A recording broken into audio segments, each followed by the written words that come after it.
Yotsuya is a loser who got bored of his life. However, he is sent to another world where he can level up and clap anyone he wants. Someday, a boy walks alone while everyone else walks in groups. He doesn't talk to anyone on the way to school or in class, while the others chat and laugh. The teacher calls out names and notices Hakozaki Kosoi is absent again. Her friends mention it's the third time in 2 weeks and assume she's sick. Another student interrupts to share Shinomiya's news. The unpopular boy Nakata asked Shindo-san out. She's the popular girl chosen to model for Petite Limon. The boy ignores all the conversations and leaves without speaking to anyone. He isn't hated, he just prefers to be alone. He can smile and feel excited, but only at home with his games, not around people. His name is Yotsuya. He's the only one who hasn't turned in the future. Plans form the school requires. He doesn't care about school at all. His teacher says he's a good runner with potential for a sports school, but Yotsuya just wants to go home and play. The teacher warns him that not being able to make friends will affect him later and gives him 1 extra day to submit the form. After class, Yotsuya notices 2 girls staying behind, Shindo-san and Hakozaki Kosoi. He finds it strange they're together. It's his turn to clean the board and close the room, but when he turns to tell them to leave, they're gone. Suddenly, the board fills with flower drawings and a sketch of 3 people. Yotsuya trembles as he suddenly sees himself falling from the sky into another world. Different land, weather, and scenery, landing in a river or small lake. Before he can react, a multi-armed monster appears and he escapes to the shore. 2 girls appear, Shindo-san, whom he recognizes and likes like everyone else, and Hakozaki Kosoi. Yotsuya stands up, still shaking. Shindo tells him not to panic when someone with half a face appears and that he should listen. A creature with half a face suddenly appears. It introduces itself as the Game Master. Yotsuya is terrified and confused, not knowing where he is or why he's here. The creature tells them they must complete a major task requested by a village within 14 days. Yotsuya doesn't calm down until Shindo kicks him to pay attention. From the card the Game Master shows, the 2 girls have already completed 2 tasks. One of the rules is that each completed task adds a new member to their group, and now Yotsuya has been chosen. For every task they complete, they earn rewards that he can ask the girls about later. Shindo-san is a wind witch. Hakozaki Kosoi is a sword fighter, and the girls hope the new boy will get an important combat role. Instead, the Wheel of Fortune assigns him the role of a peasant. Yotsuya is stunned, and both girls immediately lose hope of completing the mission with a peasant on their team. Witch, fighter, peasant. Yotsuya asks how they entered this world. Shindo explains she was the first. After completing her first mission, she returned to their world, where the Game Master asked her to complete another one. She befriended Hakozaki, and when Hakozaki completed her mission, she was suddenly pulled into the game world and met Shindo again for her second task. Then the game chose Yotsuya, and the girls waited until he was assigned to their class and stayed alone with him, which triggered his arrival. The team gathers to review their abilities, weapons, and the basics of summoning gear. Shindo and Hakozaki explain the recording points. When touched, they show scenes from the past. Yotsuya tries one and sees Hakozaki's first day. She tries to hide the fact that she was terrified at first. Shindo also admits she spent her entire first day in hiding until she accepted the reality of the world and completed her mission. Yotsuya learns that completing the mission will send them home. This should motivate him, but he can only think of the people and classrooms he hates, making him feel trapped again. Ogre-like monsters appear. Yotsuya charges at them, not realizing that his peasant class limits his abilities. His game-issued scythe breaks on the first hit, and the ogre kills him. Technically he dies, but he revives after 30 seconds. He tries to rely on the girls. The low-level wind witch can only send a weak gust mixed with dust, and the fighter panics, throws her sword, and falls shaking. Yotsuya tries to pick up her sword, but the game only allows the assigned user to wield it. A frightened girl with a sword and a brave boy with a broken scythe. An unfair system. Yotsuya realizes it doesn't matter how many times he dies. If weakening the ogre requires being killed repeatedly, he'll do it. His plan works, and he defeats the ogre. He's impressed the girls cleared the first 2 missions, but they tell him not to be. They survived only by hiding. As long as one member stayed alive, the mission was guaranteed. Now the difficulty is higher. If all of them die, they die for real. They finish their first day, build a fire, and camp. Shindo suggests visiting the nearby village the next day.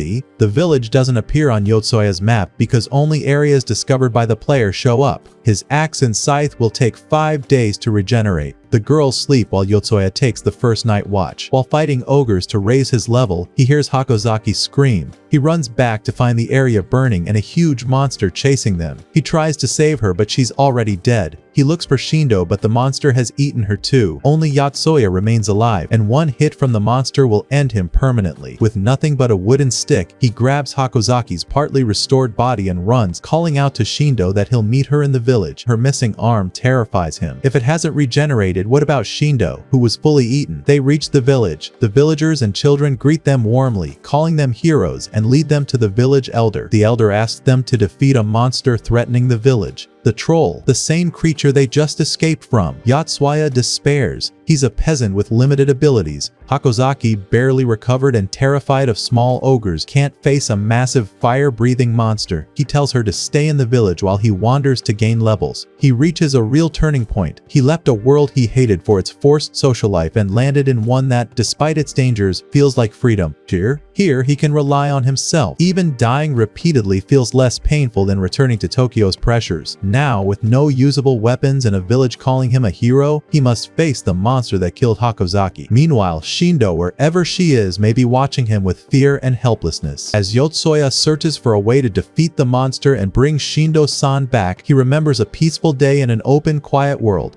exactly the kind of place he prefers. The team rests by a small stream, chatting like normal students. Shindo asks if he submitted his future plans, then says she wants to join the Faculty of Science and Technology. Hakozaki wants to study pharmacy. Yotsuya is annoyed. He finds those paths boring and unimportant. When night comes, he leaves to level up by killing small ghouls. Anything stronger could eat him at his low rank. On the way, he overhears past conversations. Shindo actually wanted him to join the game, but because he sneezed at the wrong moment, she wasn't able to finish saying which. Yotsuya she meant either him or the soccer player in their class. Either way, he now lives with two girls, and in his mind, one of them will eventually like him. He sees it as a 50% chance Shindo meant him. As he looks for ghouls, he passes a small village near the forest. The quiet scenery reminds him of his childhood in a simple town, playing with friends, exploring nature, and building hideouts before being dragged into a noisy, crowded city. The nostalgia is warm but short-lived. A game notification interrupts him. Hakozaki is dead. She hasn't revived, which means she was eaten. He runs to the village, realizing the elder who assigned him the troll mission is now in danger, and with the team gone, he's the only one left and barely capable. While thinking about what to do, he sees a recording. Hakozaki is practicing with her sword. A village child asks about it, and she explains that in the real world she's sick, something she never wanted, and feels guilty for burdening her parents with medical costs. She can't move freely because of her illness. In the game, where her sickness doesn't matter, she enjoys being able to act normally. She wasn't a coward, she simply wasn't used to physical activity. Here, her courage showed, and she tried her best until she was eaten. Her final words were her calling out for Yotsuya. He swears he won't let her die now or in the past. A memory flashes, him protecting childhood friends from a monster while playing in the forest. Determined, he continues forward until he faces an ogre. If he kills it, his rank will rise. At the last moment, he points his wooden stick and kills it, freezing time and receiving a notification. His power increases, and he's allowed to change his role. He appears before the game master and hopes for a role with a real weapon. Instead, he becomes a cook. A cook doesn't get a sword, but does get a knife, and the unique skill to know the internal structure of monsters. Hakozaki and Shindo emerge from inside the troll with the blood pouring out of the wound he made, reviving in time. They thank him for saving them, and notice his outfit has changed to a cook's uniform. The team gathers to plan. Yotsuya explains how to dodge the troll's attacks and shows them its weak points. The plan is to avoid its jumps until it tires, then attack. It doesn't work. They die less often but still keep dying.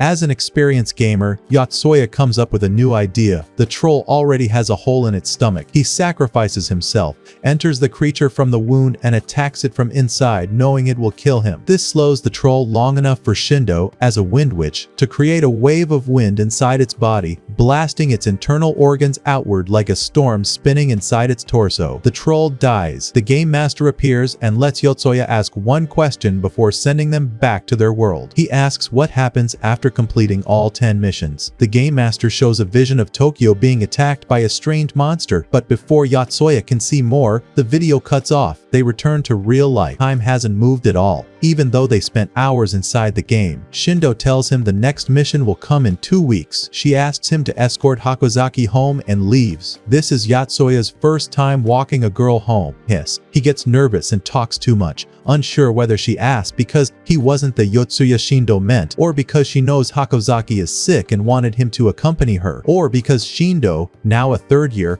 realizes the next mission is her last and wants the others to bond. He's overwhelmed thinking about their future after 10 missions and the vision of Tokyo's destruction if they fail. The weight of what awaits them grows heavier, and Yatsuya is left with more questions about their fate and the fate of the city he hates so much. The team begins their first mission together. While walking, they find a recording point showing footage from a mission Yotsuya wasn't part of yet. The clip makes him hope he was the Yotsuya Shindo meant earlier. Shindo quickly tries to distract them, embarrassed by what the footage reveals in front of her classmates. Shindo checks on Hakozaki and asks what happened the day she walked home with Yotsuya. Hakozaki tells her about the strange things he said. Shindo laughs and asks one of her friends about the Yotsuya she knew in elementary school, even though he only joined in 6th grade. Her friend wonders why Shindo is curious about that loner, but Shindo says she just wanted to check on him, since she hardly talked to him before. Yotsuya isn't a runner for nothing. He really runs every night. He hates the city and every crowded corner he passes. His feet ache from the hard cement. He'd rather be running in the mountains. The game master appears to give him his next real-world mission. Approach a girl. For an introverted boy whose first attempt at talking to a girl went poorly even after saving her life, this is torture. Now he must win over a girl who doesn't even know him. The mission leads him to a school he's unfamiliar with, and then to the 2nd floor where he learns the target is currently inside the girl's bathroom, making the situation even worse. He enters and sees 4 girls, clearly bullying one of them. Yotsuya asks which girl he's supposed to approach, and the game master confirms it's the bullied one. Yotsuya, who normally wouldn't interfere, starts thinking like a gamer. His solution is simple: destroy all their phones, which were stuck to the floor recording an indecent video. After smashing their devices, he feels like he's won the bullied girl's heart, his first girlfriend in his mind. He walks the girl afterward. She, like him, prefers solitude and is nervous around him. When he asks why the bullying happened, she explains she once said something on a live stream that she shouldn't have, hinting she wanted to break up a friendship. Even without naming names, her words triggered revenge. She starts crying. Before Tokitati Yoka leaves, she tells him about an app where guys present themselves in ways that attract girls and suggests he do the same. Then she runs off, leaving Yotsuya feeling like he wasted his time on someone worse than the otaku girls he dislikes. Suddenly, Yotsuya, Shindo, and Hakozaki are pulled back into the game. The new mission has already begun, and Tokitati is now their 4th member. The game master assigns Tokitati her role, a heat mage. He explains the rules. Mage weapons are made of amber. Each carries a specific magical charge. Spells consume mana based on their strength, and each item has its own mana counter. Difficulty has increased. Respawn time is now 40 seconds instead of 30. The mission is to traverse 5% of the map and deliver an unknown package to Radodobo within 40 days. They start and consider splitting up to cover more ground, since only 5% of the map is unlocked. Shindo chooses to stay with Tokitati until she adapts. As they walk, Tokitati admits she tried to reconcile with the girls who bullied her. She hates bullying and refuses to let it slide, even if it ruins her friendships. She says those girls were never real friends,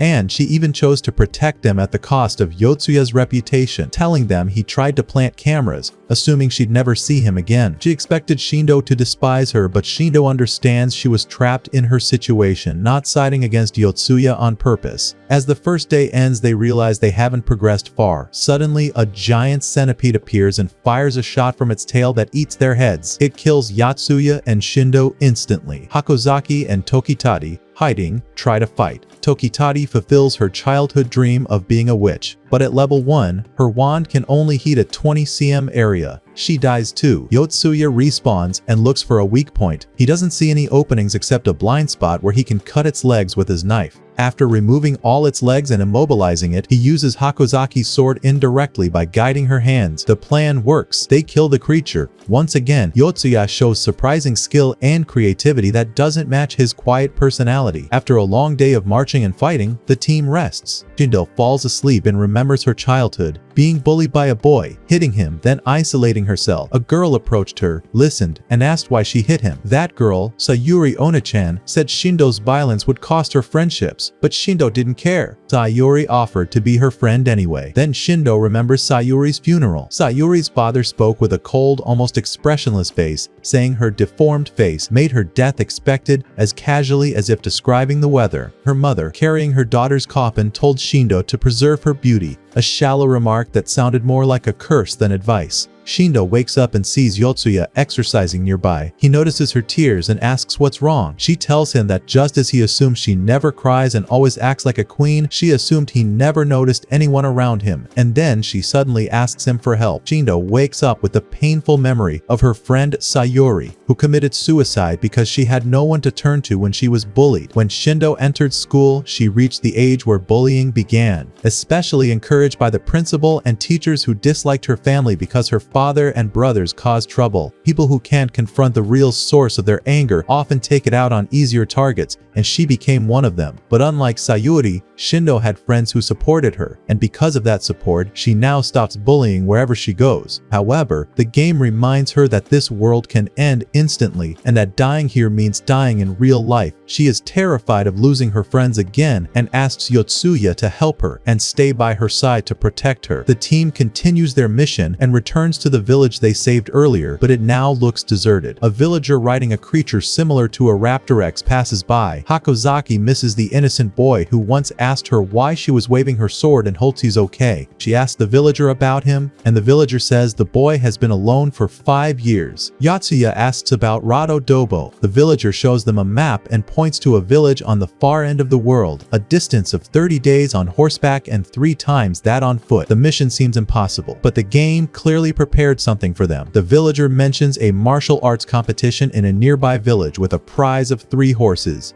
Yotsuya realizes the main goal is not reaching Rado Dobo immediately, but winning the competition. They still have time to level up by hunting small ogres. Something moves in the bushes. A group of bandits spots them. Yotsuya wounds one of them in self-defense, but the game deducts an experience point because harming humans is considered a penalty. They gain nothing by fighting them, so they run. The bandits retreat but manage to kidnap Shindo. Hakozaki and Tokitachi want to rescue her immediately, but Yotsuya knows the mission timer won't stop. If they waste time saving her now, they might survive in the game but die in the real world when the mission fails. Completing the mission on time is the only way to protect her in real life. The girls dislike his reasoning, so he suggests splitting up. They rescue Shindo, and he goes alone to the competition. Yotsuya travels alone as he prefers. As he predicted, the girls are kidnapped as soon as they reach the village.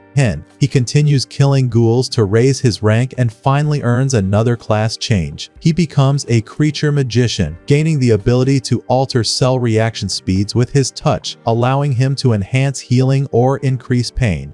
He also gains persuasion magic, which can make his words intimidating, convincing, or commanding. Yotsuya arrives at the village determined to win the competition and earn the horses. While he fights for them, the girls insult him and accuse him of abandoning them, except for Hakozaki, who believes in him and hopes he's safe. The competition begins, but Yotsuya's skills aren't enough, and he loses. He dies, respawns, and meets the fighter who defeated him, a knight named Kaha Veal. He tries to negotiate for the horses. She says she can trade 1 horse if he helps her defeat 3 large trolls, but finding 3 in 3 days is nearly impossible. Yotsuya suggests helping her fight the bandits instead. She agrees and takes him to her commander, who offers 1 horse as a reward. Yotsuya considers taking the horse and completing the mission alone, but instead he convinces the knight and her soldiers to attack the bandit camp. Kahaville trains him to improve his swordsmanship. When the battle begins, the army seems to have the advantage until the bandits release a berserker, a man driven insane by consuming too much enchanted meat, now a massive monster with incredible strength and a powerful one-handed sword. Kaha draws her special blade, the Ryokaiksa, crafted by her father when she became a knight. The troops cheer, believing she can stand against the berserker, but Yotsuya knows her stamina is no match for the creature. When her sword is knocked away, Yotsuya steps in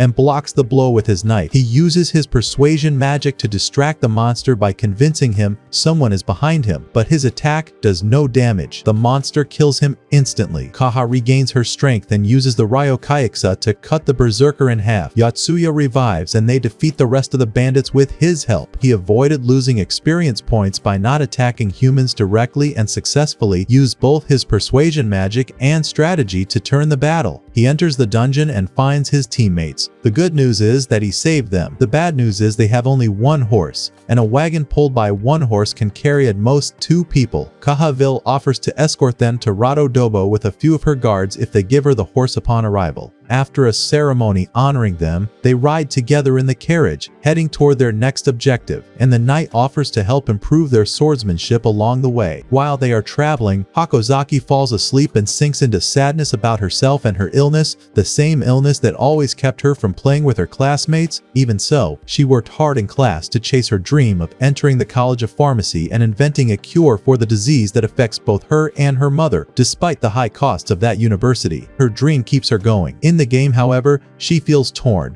Her character can move freely without being limited by illness, but the game forces her to rely on fighting and bloodshed to survive, something she cannot handle. She blames herself for more than she can bear. She wants to protect people in the real world and the game world, but she feels weak, like she can't even protect herself. The scene with the blood of the bandit who trapped them still haunts her, making her lose her appetite. At sunset, they set up camp to rest the horses they brought from the town. Yatsuya cooks for everyone using his chef abilities. He seems casual and helpful, but Tokitati scolds him, convinced he only wants more experience points. Knight Kahaville arrives and reminds them of training time, which was her condition for escorting them. Yatsuya agrees because they are heroes in the game. As long as one teammate stays alive, anyone who dies simply revives, giving the knight freedom to practice her sword techniques with live targets. When it is Hakozaki's turn to train, she breaks down. Her mental state can't handle the brutality of the game world. Even though the enemies are virtual, she can't watch anything die in front of her. She cries and hides in her tent. One of the commander's soldiers later goes to gather firewood but is attacked and slightly injured by a weak ogre. Kahaville scolds him for calling himself a follower of the strongest knight when he can't handle a level 1 ogre. Yotsuya uses his magic to speed up the healing process. Tokitati arrives and complains that he is just trying to gain more points while the rest of them have stayed at the same level. He tells her not to complain to him about the game's unfair system just because she hasn't found a way to benefit from it. The next day, Hakozaki gathers her courage and asks Kaha to train her seriously to raise her experience points. She is still far from being able to handle a sword, but she is determined. During training, a scout reports a nearby village of ogres. Yotsuya wants to fight them to increase his points, which annoys Tokitati, especially after he gained so many points through cooking and healing. They all go to fight the ogres. Hakozaki faces one alone. Even with her improved stats, she is psychologically unable to point the sword at anyone. A ghoul jumps at her and she reflexively thrusts her sword, killing it. Her tears and apologies come faster than the blood from the ogre. Her guilt overwhelms her, but she tries to remember her dream of protecting everyone and finishing the game so she can return home and chase her goal. Later on the road, they encounter kingdom soldiers and civilians, including children, who are being attacked by 3 monsters. Hakozaki wants to save them. Yatsuya refuses at first to avoid wasting mission time, but when he sees how strongly she wants to help, he convinces the others to split up. One group continues toward their destination, while he and Hakozaki go to save the civilians. Using his cook abilities, Yatsuya analyzes the monsters and identifies them as kobold, with one being stronger than the others. They try to fight, but the monsters overpower them easily and attack both of them at once. Persuasion magic fails because the monsters do not understand human language. They are both killed. Hakozaki revives seconds before Yatsuya and understands what she must do. If she always needs protection, she will remain a burden. She realizes she must contribute. The monster approaches her, seeing her as easy prey. At the last second, she summons a long sword she finally has enough experience to wield. Without even swinging it, she simply holds it forward, letting the creature impale itself. She kills it while raising her score at the same time. Hakozaki has finally changed. Yatsuya heals the injured survivors and explains that they can refill their mana by absorbing magic from monster blood.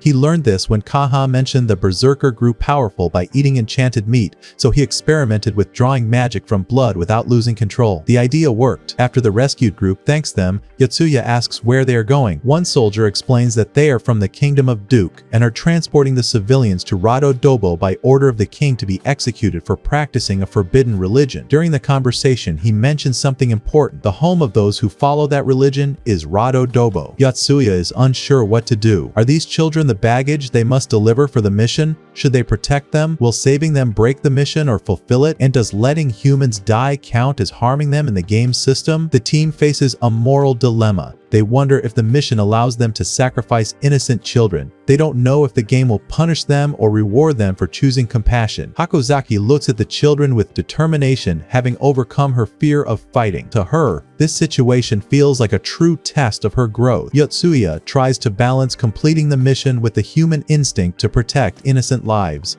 Bill asks a soldier who appears to be an infantryman and knight whether he is willing to execute the prisoners outside his own territory, since Radodobo is not part of the Duke Kingdom ruled by Kamilto-san. The soldier, who is the leader of that division, is annoyed by how the knight addresses him. He asks for her identity, and she tells him she is a knight from Courtenille. She explains that her country may be smaller than Duke, but at least its strongest officers were not easily killed by kobold. She looks down on a kingdom that knows nothing except war. Tension rises, and a fight is about to break out, but Shindo steps in to calm them. Yotsuya asks the team to gather and talk. He tells them their main mission is to deliver something to Radodobo, and that something, could be the prisoners being taken for execution. This means they must accompany the Duke soldiers and help them complete the mission, even if it harms their gain level, because hurting humans lowers their score. He believes the future people watching them are judging their decisions to determine something based on their reactions and whether they will participate in this execution. They all agree that killing the Duke soldiers might win Courtenille's favor, but Courtenille is also a dictatorship and could turn on them at any time. Tokitari suggests escorting the children and civilians with the Duke soldiers to Radodobo and observing the situation before acting. They all travel together. Yotsuya sits in the carriage trying to heal the sick child with his magic. Healing a child takes far more mana than adults, and his mana is limited despite everything he's done. After a long day of traveling through the barren desert, they stop to set up camp. Yotsuya asks Kamilto to bring him the religious envoy Fosville, the man who hoped that at least this child would survive even if everyone else died. Yotsuya begins to understand the purpose of the mission. He asks why the Duke Kingdom despises this religion. Fosville explains the reason for the sectarian conflict. Half the kingdom worships only the king, while the other half worships both God and the king. This split turned the country against itself until it burned to ashes. Although the kingdom is a dictatorship, it developed theocratic behavior because the conflict was about religion rather than politics. Yotsuya then asks Kamilto why they must travel all the way to Radodobo to execute them. Kamilto explains that the religion originated in Radodobo, and the king wants them killed in front of their hometown to prevent the religion from spreading. The king also believes the only way to compensate the families who lost men in the war is to enslave neighboring countries, shed blood, and give every family a slave. Kamilto says the king does what is best for his people,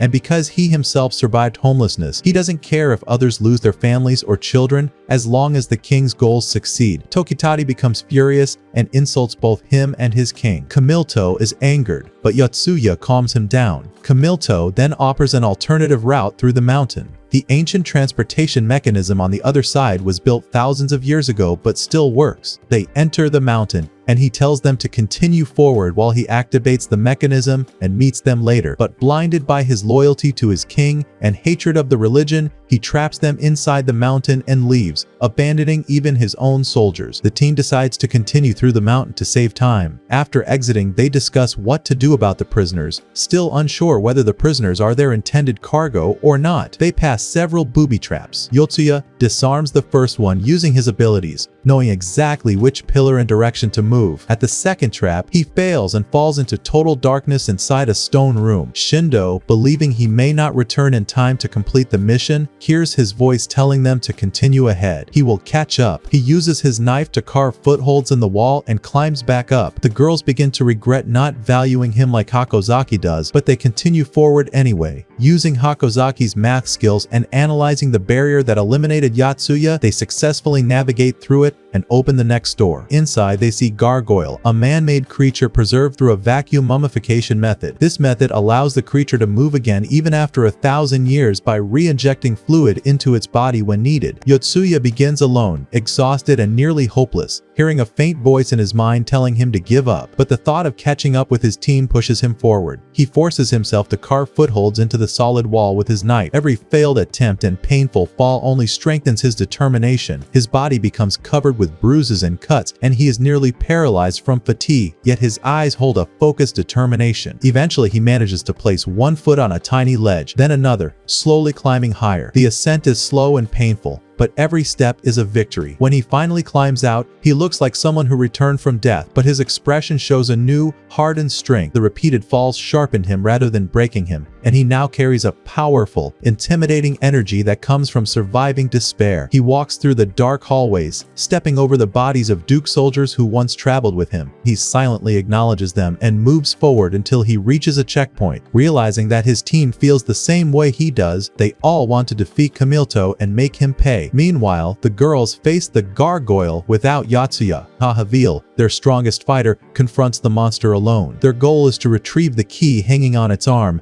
and the others stand behind her, but the creature pierces her with a fatal strike, and Kaha falls into the water surrounding the arena. Shindo is now alone against the monster and is about to be stabbed. She steps back in fear and unknowingly kills a dying bat under her foot, granting her just enough experience to raise her level. Time stops, and the game master appears to spin the roll wheel. Shindo changes from witch to sword fighter, now at level 10, while still keeping her witch abilities. When time resumes, she attacks the gargoyle, but its skin is too thick and her strike barely leaves a mark. The monster retaliates and injures her arm. She remembers Kaha's training about striking vital points, especially near the heart. She leaps at the monster, but it is faster and cuts off the arm holding her sword. Even so, she refuses to stop. She climbs onto its back, grabs her severed arm and the sword, and drives the blade into its heart, killing it. Far below in the darkness, Yotsuya runs toward them. The distance is long, but the walk in the dark gave him clarity about everyone's role. Shindo chose to support those who suffer from bullying. Hakozaki chose to protect people and uphold the right principles. Yotsuya realizes he must accept the role the game intended for him from the start. He must be the leader. The moment Shindo kills the gargoyle, Yotsuya arrives. He sees Kahavil unconscious in the water and, instead of hesitating like before, jumps in immediately to save her. Hakozaki is proud to see him act without delay.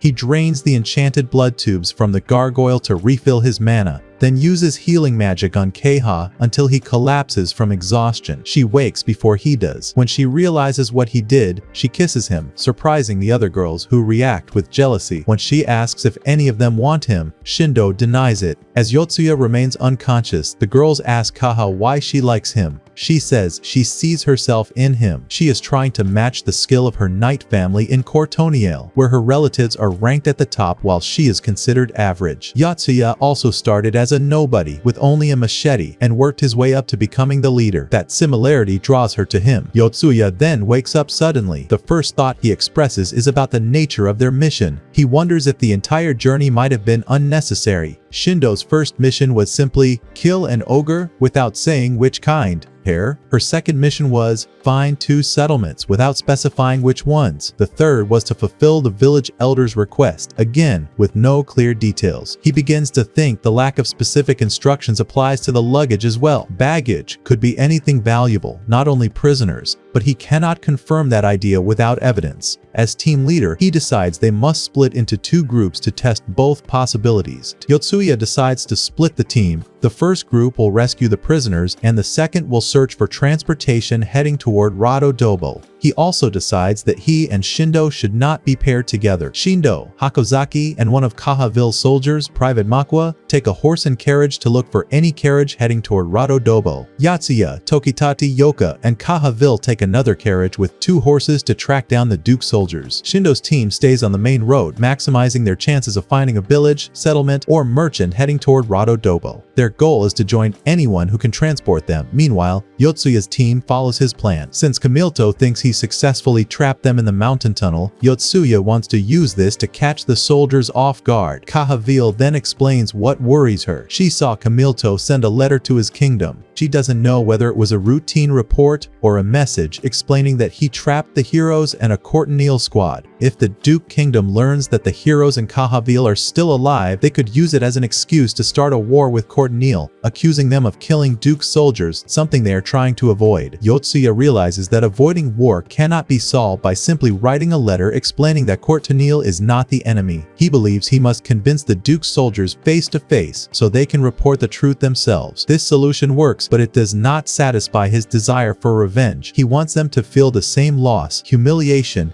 and regret he experienced. With a dark smile, he comes up with a new plan. They eventually spot the Duke soldiers and wait for the right moment to approach. When Camilto gathers his soldiers, Yotsuya appears. He doesn't want to fight, which forces Camilto to listen. Yotsuya wraps lies in truth. He tells them all the Courtenille soldiers died in the mountain.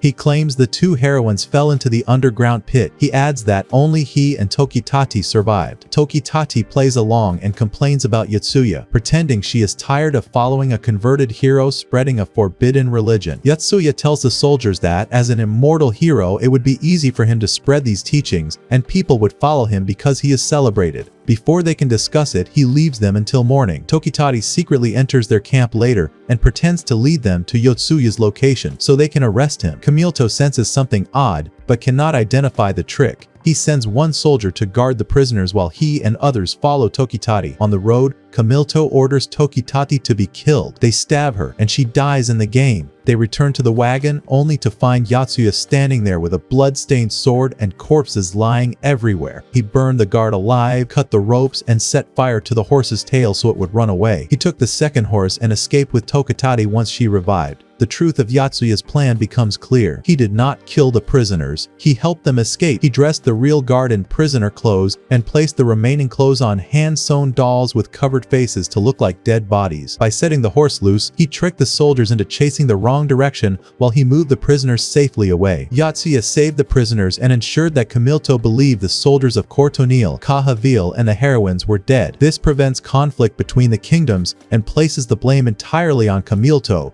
who may now face execution for his actions. It is a complete victory for Yotsuya's plan. After escaping Camilto's reach, Yotsuya and Tokitati check on the prisoners and the child who regained consciousness. The child thanks them, and they continue their journey. Tokitati, suspicious of Yotsuya's dark side, asks him whether he realizes he gives people the impression that he could be a trustworthy friend or a terrifying enemy. She asks whether he would really burn a human alive from a humanitarian point of view. He answers from the perspective of a player trying to win. He was afraid of losing points for harming a human, but he still did what was necessary to protect his real-life team and avenge the deaths of his friends. After Yotsuya's plan succeeds, Camilto breaks down. He realizes he failed his king and his mission. He writes a report explaining everything, knowing it will send him to a court-martial for causing such a large failure. He hears a voice telling him he is about to be executed, but the voice is not in his head. It is Cahaville behind him. She came to shame him for everything he did before giving him a humiliating death. She kills the guard beside him and tells Camilto to draw his sword so he can die as a soldier. Before delivering the final blow, she tells him the prisoners are alive and the one who died in the fire was his own follower. His spirit collapses completely. His last words are that he only wanted to bring peace to the world because his king planted that idea in his mind. Cahaville then cuts his throat with Ryokaiksa to avenge her friends. In the Duke Kingdom, the king sits before a loyal follower kneeling on the ground. They discuss how foolish Camilto was. He should have returned as soon as he felt hostility from the heroes in his first report. The second report, created because of Yotsuya's deception, convinces the king that his kingdom is now in danger. He fears the heroes may become hostile toward the Duke Kingdom. He orders his demonic-looking subordinate, marked with a tattoo on his forehead, to find a way to eliminate the heroes before they threaten his land. Yotsuya meets with his team. He tells them that even now he is unsure whether his plan will work. Tokitati reminds him they still have a destination and luggage to deliver. Yotsuya admits he still does not know what the luggage is. He proposes trying 3 possibilities. Meanwhile, the second team, Shindo, Hakozaki, Makwa, and another Courtenille soldier, continue searching for merchants, settlers, or anyone traveling toward Radodobo. They find nothing. Hakozaki then suggests they think differently. Instead of looking for travelers, they should search for a delivery company, since a world like this would logically have one. They continue and finally encounter a carriage belonging to a delivery company going to Radodobo. They ask to accompany it. The guard refuses and points his sword at Shindo. She easily snatches his sword away and sarcastically asks why he reacted so aggressively. His attitude immediately changes, and he becomes proud to be escorted by heroes. Shindo mocks how simple the solution turned out to be, and they continue on their way. Meanwhile, Yatsuya's group prepares to move toward Rado Dobo with the prisoners, the rescued child, and 3 crates containing items that might be the mission's luggage. Tokitati is uneasy about the crates and is also concerned about the child's presence, since it reminds her of strange scenarios from the game she plays. She is absorbed in game logic and keeps interpreting everything through that lens, including Yotsuya and Kahavil's interactions. She tries to treat their relationship like a romance simulation game, pushing them together, creating situations to raise affection points, and even suggesting training activities for them. Eventually, she realizes she misunderstood. Kahavil only wanted to thank Yotsuya for helping her avenge her friend, not confess feelings for him. Tokitati becomes embarrassed for imagining things that were never there. The team rests for the night. The next day, both teams regroup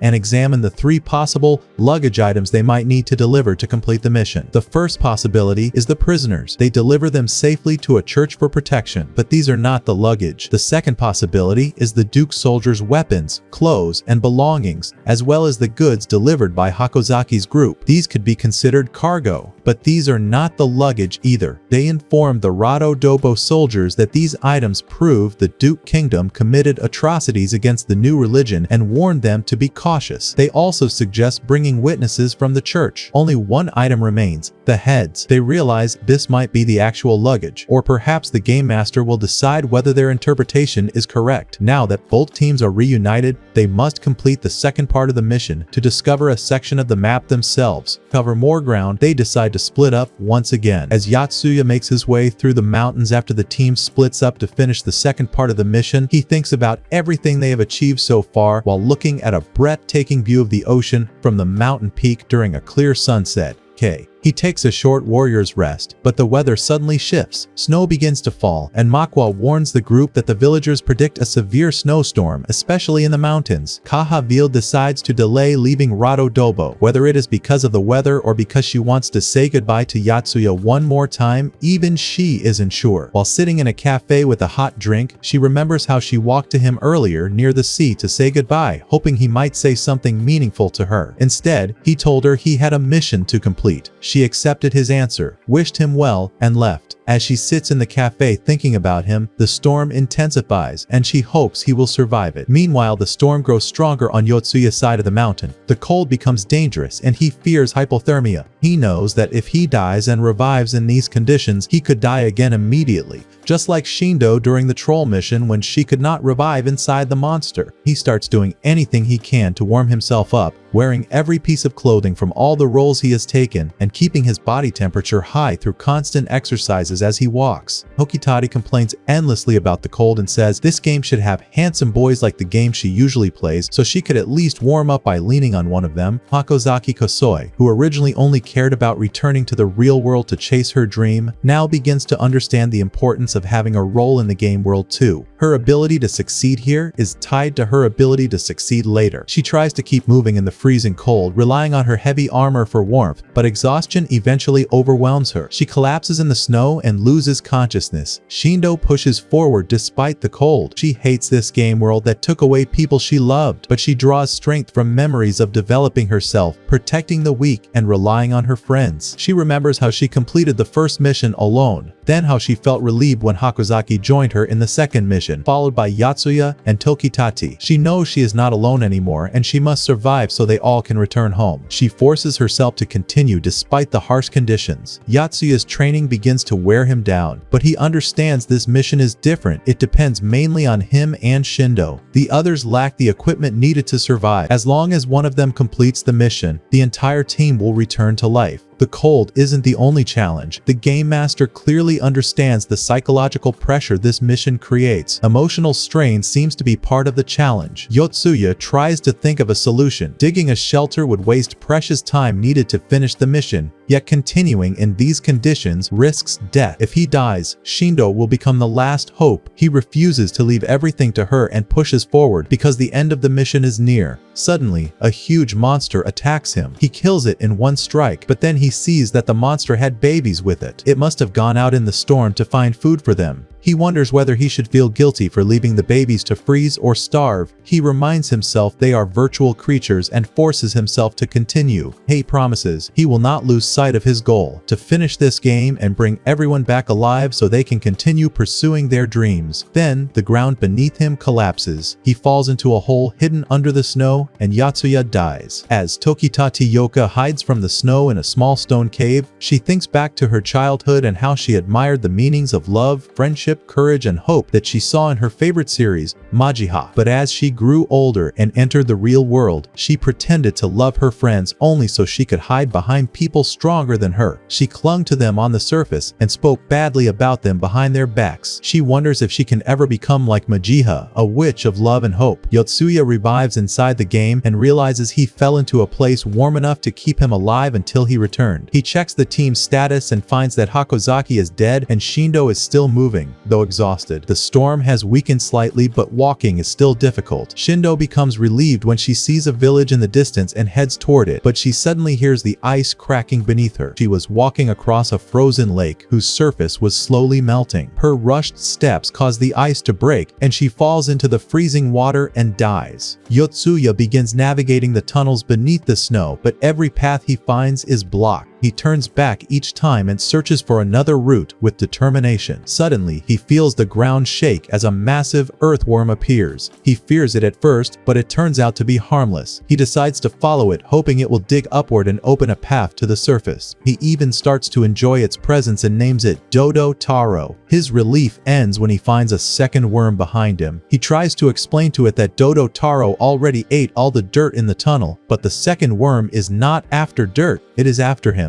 Yotsuya dies inside the worm's stomach and cannot revive. The mission now depends entirely on Tokitati Yoka. She complains that everything has fallen on her and becomes even more frustrated when she learns Yotsuya has died. A smile appears on her face, but for a strange reason. She has been wanting to give up for a long time and was only waiting for an excuse. Since everyone else has already died and no one expects anything from her, she feels relieved. She believes she finally has permission to stop trying and decides to let herself die easily. A character from her favorite childhood show, Purple Majiha, appears in her mind and scolds her for giving up. She reminds Tokitati how many times Pink Majiha was defeated throughout the series and how she always stood back up. The Majiha sisters never surrendered. Tokitati suddenly feels awakened and remembers those moments. With lines from Majiha in her mind and the image of a handsome fantasy hero from her games in front of her imagination, she forces herself back into the mission. She is driven not by noble ideals but by childhood fantasies, yet it works and pushes her forward. On her way, she encounters a large cat ridden by a woman who offers to take her to her destination. Tokitati assumes the woman is a player like them, but she is actually a witch from this world who notices the urgency and uses magic to accelerate them toward Tokitati's goal. With the witch's help, Tokitati successfully completes the mission. Everyone is revived afterward, waiting for the game master. They are surprised that the one who completed the mission is Tokitati, the habitual complainer, who now has a smile on her face because she intends to take advantage of her moment of victory. Before she can speak, the game master appears behind her. Tokitati shocks everyone by asking an unexpectedly intelligent question about parallel universes. She asks whether the world they are in, the game world, is actually virtual or a parallel universe created by branching possibilities.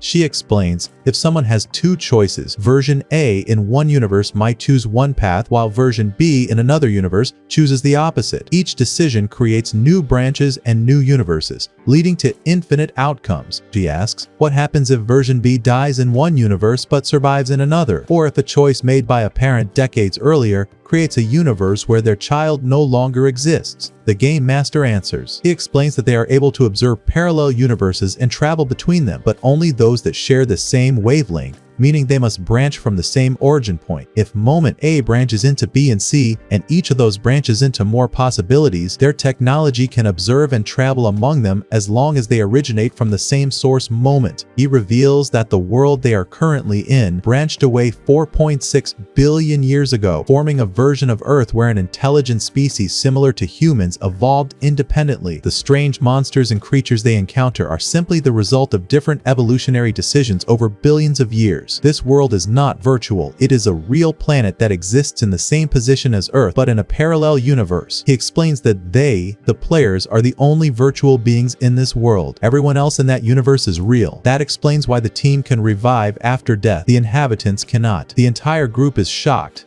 They had believed they were fighting virtual enemies in a highly realistic simulation, but now they understand they have been killing real beings with real emotions. Yotsuya stands in silence, overwhelmed by guilt. He thinks about the cries for help he ignored while rushing to complete objectives. His opponents were not NPCs, but real living entities with hopes, fears, and dreams. His victory feels hollow and unbearable. His hands tremble as every memory of his actions returns to him with their full weight. Even after returning to the real world, a heavy shock lingers among them. The Game Master's final revelation keeps echoing in their minds. The world they fought in was not made of code. It was a real parallel reality, a separate version of history that branched from theirs long ago. Yotsuya, the one behind most of their plans, sits alone in his room.